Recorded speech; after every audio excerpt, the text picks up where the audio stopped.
हाँ जी दोस्तों, नमस्कार। क्या हाल है आप सभी के। मैं मनमोहन सलाह आपका एक बार फिर से बहुत बहुत स्वागत करता हूँ ये भी गुरु जी चैनल में। और यहाँ पे कमाल धमाल लेक्चर मैं आप लोगों के लिए लेकर आ गया हूँ, क्योंकि इस लेक्चर में जो चीज़ मैं आपसे डिस्कस करने वाला हूँ वो आपके लिए मोस्ट इंपोर्टेंट यहाँ पर है, और इसमें से एग्जाम में क्वेश्चन पूछे जाने के पूरे पूरे चांसेस होते हैं। जी हाँ, राइट टू इंफॉर्मेशन एक्ट 2005 के बारे में आज मैं यहाँ पर डिस्कस करूंगा।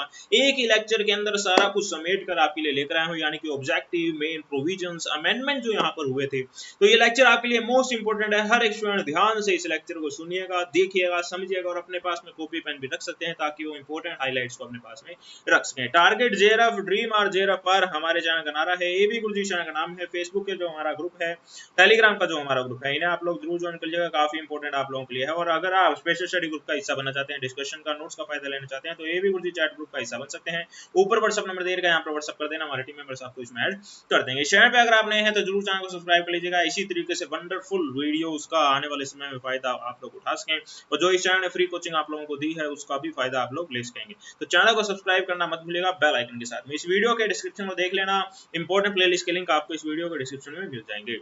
इस चैनल जो कुछ ग्रुप बना रखे हैं इन्हें आप लोग जरूर ज्वाइन कर लीजिएगा। पेपर 1 और पेपर 2 दोनों क्विज ग्रुप आपके लिए फायदे के हैं। ऊपर व्हाट्सएप नंबर दे रखा है, व्हाट्सएप कर देना, हमारे टीम मेंबर्स आपको इन क्विज ग्रुप के अंदर ऐड कर देंगे, जिसमें हर दिन आपके लिए मोस्ट इंपोर्टेंट क्विज यहाँ पर डिस्कस की जाती है। आगे की ओर बढ़ते हैं तो राइट टू इंफॉर्मेशन एक्ट 2005 यानी कि यूपीआई गवर्नमेंट जब हमारे देश में थी उस वक्त में ये धमाकेदार एक्ट जो है वो पास किया गया था। बहुत ही ज्यादा फायदे वाला एक्ट, बहुत ही ज्यादा बढ़िया एक्ट। ये एक सिटीजन के पर्सपेक्टिव से कहा जा रहा था और वास्तव में था भी। और इसका मैं पर्सनली एक्सपीरियंस आपके साथ में बताऊं तो मैंने भी इस एक्ट का यहाँ पर फायदा लिया है, और बहुत सारे स्टूडेंट को भी इसका फायदा दिलवाया है। और राइट टू इंफॉर्मेशन के तहत बहुत सारे स्टूडेंट को उनकी जो आंसर शीट है वो मैंने उनको दिलवाई थी। बेसिकली यूनिवर्सिटीज के अंदर कई बार स्टूडेंट अपनी कॉपी की चेकिंग से खुश नहीं होता है, जो नंबर उसे दिया जाता है उससे वो खुश नहीं होता है। ऐसे में वो चाहता है कि उसके नंबर कहाँ पर कटे हैं, इस चीज को वो देख सके, एग्जामिनर ने किस चीज के उसके नंबर काटे हैं वो देख सके, तो वो कॉपी अपनी वहां पर मंगवा सकता है राइट टू इंफॉर्मेशन एक्ट में। और उसके बाद में बेसिकली होता क्या कॉपी मंगवाने के बाद, तो वो तो खैर आप लोग जानते ही हैं कि मैक्सिमम तौर पे आपको ये देखने को मिलता है कि चेकिंग ढंग से नहीं की होती और अपने मन चाहे नंबर यूं ही टीचर द्वारा दिए गए होते हैं। खैर वो सब दूसरे एस्पेक्ट हैं, हमने इसके बारे में डिस्कशन करना है कि एग्जाम के पॉइंट ऑफ व्यू से क्या क्या चीजें जरूरी है। An act to provide for setting out the practical regime of a right to information for citizen to secure access to information under the control of public authorities। चलो ये जब क्या मैटर है ना, ये आप लोग पढ़ लीजिएगा, मैं आपको सिंपल तौर पे बता देता हूँ। 2005 के अंदर यूपीआई गवर्नमेंट थी, उस वक्त में ये एक्ट लेकर आया गया। और ये एक्ट बेसिकली इनएक्ट कब हुआ था, ये 15 जून 2005 को हुआ था। इनेक्ट हो गया और उसके बाद में असेंट हो गया 22 जून को, और उसके बाद में कमेंसमेंट का मतलब कम इनटू फोर्स होता है। कब से एप्लीकेबल होगा, ये 12 अक्टूबर से एप्लीकेबल हो गया 2005 से। ये मोस्ट इंपोर्टेंट क्वेश्चन आपके लिए बन जाते हैं, तीनों डेट्स आपने याद रखनी है। 15 जून से लेके 12 अक्टूबर तक के बीच में लगभग 120 दिन हो जाते हैं काउंट करें तो आप लोग, ठीक है ना। तो 120 दिनों के अंदर अंदर ये कमेंसमेंट हो गया, यानी कि एप्लीकेबल हो गया, लागू हो गया। एक क्वेश्चन और बन सकता है कि पहली आरटीआई किसके द्वारा लगाई थी, 12 अक्टूबर 2005 को ही लगा दी गई थी, शाहिद रजा द्वारा, ठीक है ना। ये काफी इंपॉर्टेंट हो सकता है, और ये जनरल नॉलेज के पॉइंट ऑफ व्यू से आपसे एग्जाम में पूछा सकते हैं, क्योंकि एमसीक्यू बेस्ड एग्जाम आते हैं तो उसमें आपसे ये पूछा सकता है, काफी इंपॉर्टेंट आप लोगों के लिए है। राइट टू इंफॉर्मेशन, सूचना का अधिकार। जैसे कि आप जानना चाहते हो, भाई सूचना प्राप्त करना चाहते हो, फलानी चीज हुई तो कैसे हुई, इसके अंदर क्या क्या चीजें इन्वॉल्वमेंट थी, तो आप जानना चाहते हो। जैसे आप एग्जांपल के तौर पे समझना चाहे, जैसे अपने पास में शोले मूवी थी, उसमें गब्बर सिंह होता नहीं था क्या, वो बोलता था कितने आदमी थे, या बोलता था होली कब है होली, या फिर बोलता था कितना इनाम रखे हैं सरकार हम पर। तो वहां पर जो सांभा होता था ना, वो सांभा उसको बता देता था सारी चीजों के। लेकिन अब अगर कोई आदमी पूछे, भाई मोदी जी जो बाहर शहरों में घूमने जा रहे हैं, जो विदेशों में घूमने जा रहे हैं, उसमें कितना खर्चा लगा है, तो हमने तो गब्बर सिंह बन के पूछ लिया, तो हमारा सांभा कौन होगा। इस चीज के बारे में अब हम डिस्कस करने जा रहे हैं। बात समझ में आ रही है क्या? जी हाँ। अब यहाँ पर देखिए जी, इंफॉर्मेशन, जो राइट टू इंफॉर्मेशन है, उसमें इंफॉर्मेशन का क्या मतलब होगा उसके बारे में हम पढ़ लेंगे, लेकिन पहले ये देखेंगे। Under the provision of the act, any citizen may request information from public authority, which is required to reply, चलो 30 दिनों के अंदर अंदर। देखो क्या होता है कि अब आप जो भी इंफॉर्मेशन मांगते हो, वहां पर तो सांभा झट से उसे बता देता था गब्बर सिंह को। लेकिन आप जो इन्फॉर्मेशन मांगोगे ना, तो वो इन्फॉर्मेशन जो देने वाला है उसको 30 दिनों का वक्त आप लोग दो। यानी आपने बोल दिया कि भाई होली कब है होली, तो फिर वो 30 दिन लेगा आपको आंसर देने में, ज्यादा से ज्यादा 30 दिन ले सकता है। अगर 30 दिनों के अंदर आंसर उसने नहीं दिया तो आप क्या करोगे ये मैं आपको बता दूंगा। और यहाँ पर आप लोगों के लिए जो इंपॉर्टेंट चीज है वो ये कि इंडियन सिटीजन यहाँ पर जो है वो इंफॉर्मेशन मांग सकता है। और ये एप्लीकेबल कहां पर होगा, किससे मांग सकते हो आप इंफॉर्मेशन? गवर्नमेंट बॉडी से या फिर सेमी गवर्नमेंट बॉडी से। सेमी गवर्नमेंट का मतलब ये होगा जो गवर्नमेंट फंडिंग यहाँ पर प्राप्त करती है। जैसे मैक्सिमम यूनिवर्सिटीज की आप बात कर लो, जैसे हमारे राजस्थान की बात कर लेता हूँ। हमारे जो क्षेत्र है श्रीगंगानगर, वहां पे जो मैक्सिमम तौर पर स्टूडेंट है वो महाराजा गंगा सिंह यूनिवर्सिटी के हैं। अब महाराजा गंगा सिंह यूनिवर्सिटी जो है वो गवर्नमेंट से फंडिंग प्राप्त करती है, तो ये क्या होगी, सेमी गवर्नमेंट हो जाती है। अब इस यूनिवर्सिटी के अंदर कोई स्टूडेंट अगर एप्लीकेशन लगा दे, भाई मेरे को मेरी कॉपी दिखाओ जी, तो वो 10 रुपए आरटीए की फीस लगाएगा, साथ में कॉपी की फोटो कॉपी का 2 रुपए पर पेज का चार्ज वहां पर उसका लगा देगा, पोस्ट ऑर्डर लगा देगा उसका 2 रुपए पर के हिसाब से। यानी मान लो मैक्सिमम खर्चा उसका 100 रुपए का लग जाएगा, सारी पोस्टिंग करने का, स्पीड पोस्ट वगैरह सब मिलाकर। तो ये 100 रुपए में उसके घर पे कॉपी आ जाएगी 30 दिनों के अंदर अंदर। ये चीज है यहाँ पर मैं आपको बताना चाहता हूँ। गवर्नमेंट सेमी गवर्नमेंट बॉडी के ऊपर ये एप्लीकेबल हो जाता है, पब्लिक अथॉरिटी यहाँ पर लिख दिया गया है। अब इंफॉर्मेशन का क्या मतलब है ये अपने पढ़ लेते हैं, ठीक है ना। Information means any material in any form, including records, document, memos, email, opinion, advice, press release, circular, order, logbooks, contracts, reports, papers, samples, models, data material held in any electronic form। अब electronic form में हो तो भी देना पड़ेगा और physical form में हो वैसे भी देना पड़ेगा। Information relating to any private body which can be accessed by public authority। अब देखिए प्राइवेट बॉडी भी इंक्लूडेड है, लेकिन एक्सेस किसके द्वारा की जा रही है, पब्लिक अथॉरिटी द्वारा। Under any law of the time being in force but does not include file noting. हाँ जी हाँ जी हाँ जी, देखिए इंपॉर्टेंट क्वेश्चन यहाँ पर एमसीक्यू बन गया आपके लिए। फाइल नोटिंग इसके अंदर इंक्लूड नहीं है। फाइल नोटिंग आप लोग डिमांड नहीं कर सकते। जैसे कोई पर्टिकुलर चीज है उसमें डिसीजन लेना है, तो डिसीजन लेने के लिए हर एक व्यक्ति अपने उसके प्रोस एंड कॉन्स लिखता है, तो हर एक ऑफिसर जो है उसके बारे में सोचता है, विचारता है, उसके बारे में नोटिंग करता है ना। तो वो नोटिंग की डिमांड आप यहाँ पर नहीं कर सकते। डिसीजन जो लिया गया है वो मांग कर सकते हो, किसने डिसीजन लिया है उसकी मांग कर सकते हो, कितने लोग इन्वॉल्व थे वो मांग सकते हो, लेकिन उन लोगों ने क्या नोटिंग यहाँ पर की थी उस डिसीजन को लेने के लिए, वो आप मांग नहीं कर सकते। ये पर्सनल मैटर यहाँ पर हो जाता है। तो फाइल नोटिंग इसके अंदर से एक्सक्लूडेड है। अभी और भी चीजें आपके लिए जाननी जरूरी है। ऑब्जेक्टिव देखेंगे यहाँ पर, और ऑब्जेक्टिव में यहाँ पर हमारे पास में the basic object right to information is to empower citizen, promote transparency. Transparency इसके द्वारा आ जाएगी, कोई भी पब्लिक ऑफिशियल कोई डिसीजन लेगा तो उसे पता है भाई आरटीआई के थ्रू मुझसे पूछा जा सकता है कि आपने डिसीजन क्यों लिया, तो ये ट्रांसपेरेंसी लाता है। और डिसीजन क्या लिया इस चीज की भी ट्रांसपेरेंसी आ जाती है। तो ये चीज आपके लिए इंपॉर्टेंट है, इसका आप स्क्रीनशॉट ले लीजिएगा और बेसिक सेंस से आप इनको समझ सकते हैं। ये पॉइंट कुछ भी समझाने वाला नहीं है, ठीक है ना, तो आप इसे बेसिक सेंस से समझ सकते हैं। और अब हम आगे की ओर बढ़ते हैं। साइलेंट फीचर, इसे भी आप लोग पढ़ लेंगे तो बेसिक सेंस से आपको समझ में आ जाएगा, कोई चिंता की बात यहाँ पर नहीं है। All citizen possess right to information, बिल्कुल सही थी। 30 दिनों के भीतर यहाँ पर बताना पड़ेगा। और कुछ सेंसिटिव इंफॉर्मेशन है, जैसे लाइफ की बात आती है, लिबर्टी ऑफ पर्सन की बात आती है, तो 48 घंटों के अंदर अंदर यहाँ पर इंफॉर्मेशन देनी पड़ेगी, ठीक है ना। कौन देगा इंफॉर्मेशन अभी आगे जाके बताऊंगा। Every public authority under obligation of providing return or certain कुछ एक है ऑर्गेनाइजेशन जो इससे बाहर की ओर है, वो सब मैं आपको बताऊंगा, चिंता की कोई बात नहीं है। Appeal against decision of central information commission, state information commission officer, ये मैं आपको आगे जाके बताऊंगा, ठीक है ना। अभी आपको ये पता ही नहीं सेंट्रल इंफॉर्मेशन कमीशन होता क्या, ये आगे चलकर बताऊंगा, ठीक है। चलो जी, public information commission and their duties. Public information commission आ गया। जो मैं सांभा की बात कर रहा था ना कि गब्बर सिंह ने सांभा से पूछा कितने आदमी थे, वो तो चलो कालिया से पूछा था, कितना इनाम रखे हैं सरकार हम पर, ये पूछा और सांभा ने बता दिया पूरे 50,000, ठीक है। तो अब आपने कुछ इंफॉर्मेशन पूछी, नरेंद्र मोदी जी विदेश में घूमने गए थे, बताओ कितने रुपए का खर्चा लग गया, तो आपने पूछ लिया, तो आपको आंसर कौन देगा, पब्लिक इंफॉर्मेशन कमिश्नर देगा, ठीक है ना, पब्लिक इंफॉर्मेशन कमिश्नर। अब यहाँ पर ऑफिसर भी आ सकता है, पीआईओ भी वर्ड आ सकता है, कोई चिंता की बात नहीं। Are officer designated by the public authority in all administrative unit और offices under it to provide information to citizen requesting information under the act. ये बात यहाँ पर आ गई है। These have designated some of its officer are public information officer, they are responsible to give information to a person who seeks information under the RTA Act। सीधी सीधी बात यहाँ पर लिखी गई है। तो आपने जो इंफॉर्मेशन पूछी है वो पब्लिक इंफॉर्मेशन ऑफिसर आपको बताएगा, जो कि हर पब्लिक अथॉरिटी वाले ऑफिस के अंदर अपॉइंट किया हुआ होता ही है। ड्यूटीज क्या है इसकी, ये आप लोग पढ़ लीजिएगा। यहाँ पर सिंपल सी है, इसमें समझाने वाला कुछ भी नहीं है। Deal with request of the information और ये सब चीज आप लोग पढ़ सकते हैं। स्क्रीनशॉट आप लेना चाहें तो ले लेंगे, बाकी मैं चैट ग्रुप के अंदर, जो हमारा स्पेशल स्टडी ग्रुप है, उसके अंदर भी इस डॉक्यूमेंट को जल्दी जल्दी प्रोवाइड करवा दूंगा। अब एग्जामिशन की बात कर लेते हैं। यहाँ पे देखेंगे 18 इंस्टीट्यूट जो है वो एग्जाम है इसके अंदर, जैसे सीबीआई, रो वगैरह हो गई है। Sovereignty and integrity of the nation, इसके बारे में इंफॉर्मेशन नहीं ली जा सकती है जो कि इसको भंग करते, ठीक है ना। सोवरेनिटी को, भारत की इंटीग्रिटी को भंग करे, ऐसी कोई भी इंफॉर्मेशन यहाँ पर नहीं दी जाएगी। सिक्योरिटी ऑफ द स्टेट, राज्य की सिक्योरिटी, सुरक्षा के मद्देनजर कोई चीज होगी। राइट टू प्राइवेसी, प्राइवेसी के अगर कोई राइट्स को भंग करने वाला होगा इंफॉर्मेशन तो वो नहीं दिया जाएगा। तो ये सब चीज आप यहाँ पर पढ़ सकते हैं, कोई इसमें मतलब समझाने वाला नहीं है, तो मैं जल्दी जल्दी आगे बढ़ना चाहता हूँ। स्क्रीनशॉट आप लेना चाहें तो ले लें, बाकी डॉक्यूमेंट मैं आपको प्रोवाइड करवा दूंगा। हमारे टेलीग्राम ग्रुप एबी गुरुजी को जरूर ज्वाइन कर लीजिएगा, ठीक है। हु इज एक्सक्लूडेड, अब ये वाली चीजें जो है ना, ये आपको खास तौर पे याद करनी पड़ेगी, ठीक है ना। आईबी हमारे पास में है, director general of income tax है इन्वेस्टिगेशन में। रो हो गया है, रिसर्च एनालिसिस विंग हमारे पास में है। इंटेलिजेंस ब्यूरो है, क्राइम जो हमारे पास में सीबीआई है, डायरेक्टरेट ऑफ रेवेन्यू इंटेलिजेंस है, सेंट्रल इलेक्ट्रॉनिक्स, ये सब चीज जो है ये आपको याद करनी पड़ेगी। सीआरपीएफ होगा, बीएसएफ हो गया, तो ये सब चीज आपको याद करनी पड़ेगी। और ये सब जो है वो एक्सक्लूडेड है इस एक्ट के अंदर, मतलब इनको यहाँ पे इंक्लूड नहीं किया गया। एक सेकंड में आप रहा है।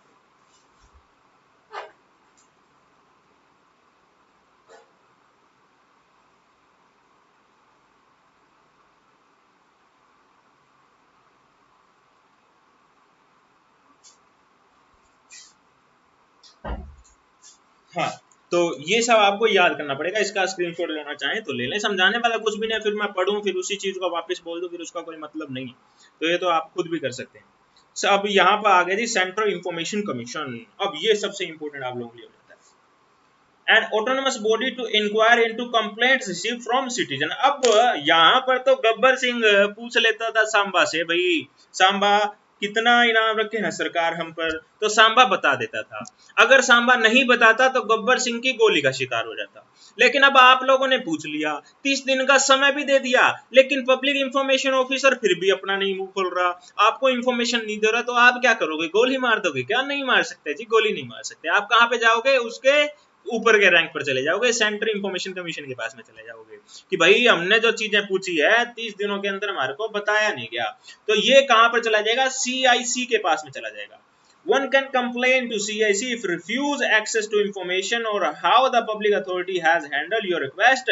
For instance, failure of response to your request within 30 working days or failure to explain why extension is needed. Public information officer आपको कह दे भाई 30 दिनों से ज्यादा समय लूंगा मैं, तो आपने पूछा क्यों, वो कहेगा पता नहीं क्यों, दिमाग मत खाओ, तो आप चलेगा ना CIC के पास में, कह देना 30 दिन से ज्यादा की इंफॉर्मेशन वो मांग रहा था, 30 दिनों से ज्यादा की, लेकिन मैंने पूछा क्यों तो वो भी नहीं बताया उसने। तो आप यहाँ पर CIC के पास में जाके शिकायत कर सकते हो, सबसे सुपीरियर अथॉरिटी आपके लिए हो जाती है। अभी रैंकिंग में आपके लिए लेकर आया हूँ, चिंता मत करना कोई भी चीज की, एक एक चीज समझा कर जाऊंगा, कोई डाउट आपका नहीं रहने वाला है, वादा मैं कर देता हूँ आप लोगों को। यही तो खासियत है इस चैनल की, डाउट नहीं रहने दूंगा कोई भी। इंफॉर्मेशन कमीशन की बात करते हैं। क्या है कि सारी चीज का निचोड़ जब लेके आया जाता है ना, तो उसमें स्टेप बाय स्टेप बढ़ना पड़ता है। मैं स्टेप बाय स्टेप आपके लिए बढ़ रहा हूँ आगे। आपको ऊपरी तौर पे समझ में आ रही है चीजें, ऊपरी तौर पर आ रही है, कुछ एक चीजें आपकी स्लिप भी हो रही है, वो चिंता ही बात नहीं है। लास्ट में जाके एक समरी जो प्रोवाइड करूंगा ना, उसमें सारे स्टेप्स आपके इक्वल हो जाएंगे, चिंता मत करना। तो ये मेरी टेक्निक रहती है बढ़ाने की। अब इंफॉर्मेशन कमीशन की बात करते हैं। CIC से नीचे की बात है, मतलब CIC तो एक होगा, चीफ इंफॉर्मेशन कमिश्नर तो एक होगा, उसके 10 असिस्टेंट होंगे जिसे अपने इंफॉर्मेशन कमिश्नर बोल देते हैं।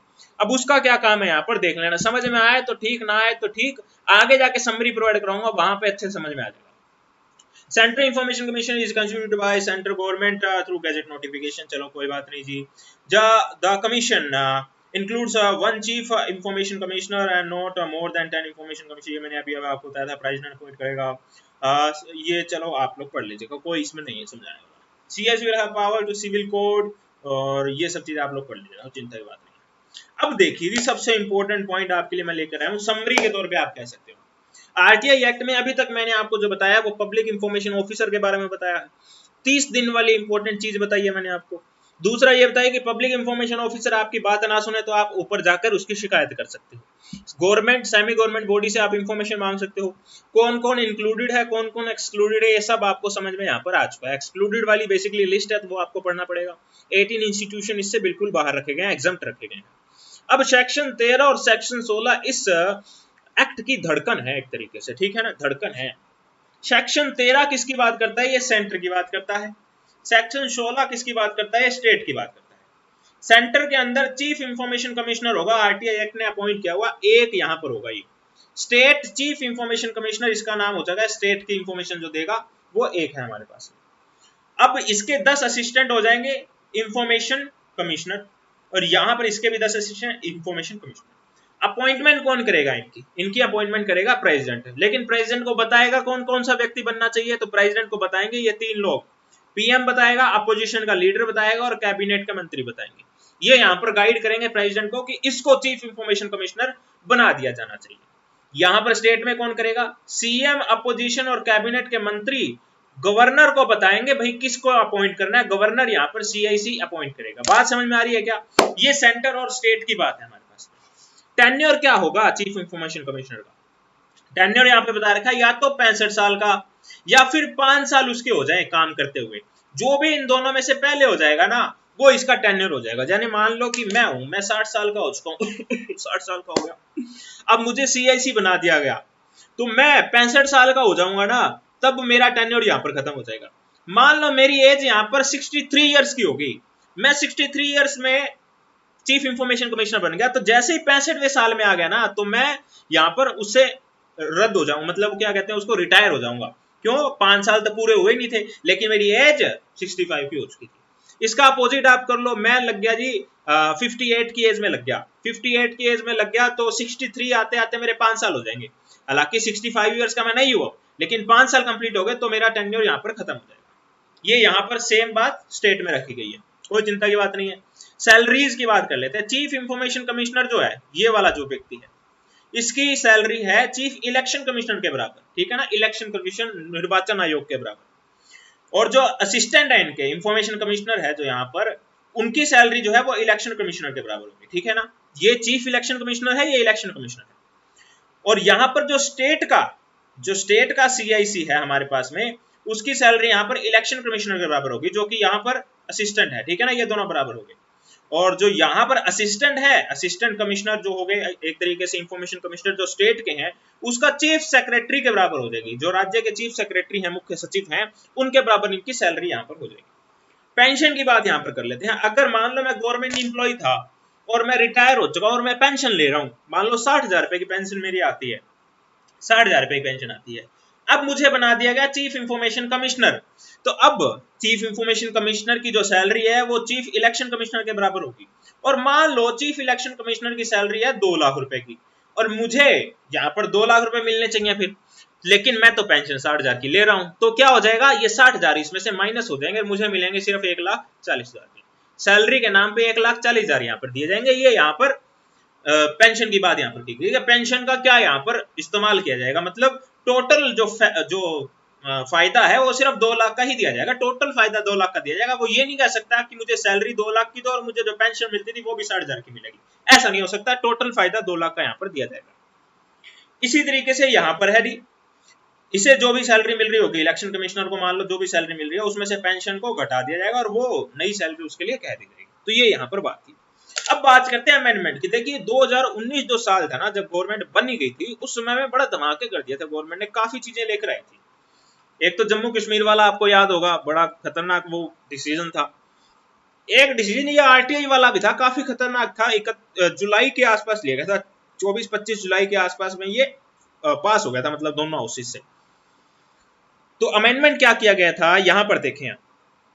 आरटीआई क्या कहता है कि आप पब्लिक हैं, आप सिटीजन हैं, आप इंफॉर्मेशन लेना चाहते हैं भाई पब्लिक अथॉरिटीज किस तरीके से काम कर रही हैं, आप ट्रांसपेरेंसी चाहते हैं, तो एक तरीके से आप सेंट्रल गवर्नमेंट की इंफॉर्मेशन भी मांग सकते हो, स्टेट गवर्नमेंट की इंफॉर्मेशन भी मांग सकते हो, भाई गवर्नमेंट कितना काम कर रही है।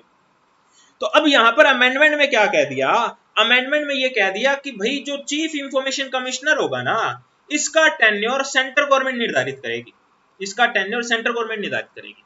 इनकी जो सैलरी होगी वो भी सेंट्रल गवर्नमेंट निर्धारित करेगी, और इनकी पेंशन कटनी चाहिए कि नहीं कटनी चाहिए ये भी सेंट्रल गवर्नमेंट निर्धारित करेगी। यानी ये सब काटा, ये सब काटा और ये सब काटा, सेंट्रल गवर्नमेंट के हाथ में पावर है कि कोई व्यक्ति कितने समय तक काम करेगा, कोई व्यक्ति कितनी सैलरी लेगा, कोई व्यक्ति की पेंशन कटेगी या नहीं कटेगी, सेंट्रल गवर्नमेंट निर्धारित करेगी। ये अमेंडमेंट यहाँ पर सेंट्रल गवर्नमेंट लेकर आना चाहती थी और ये लेकर आ भी गई।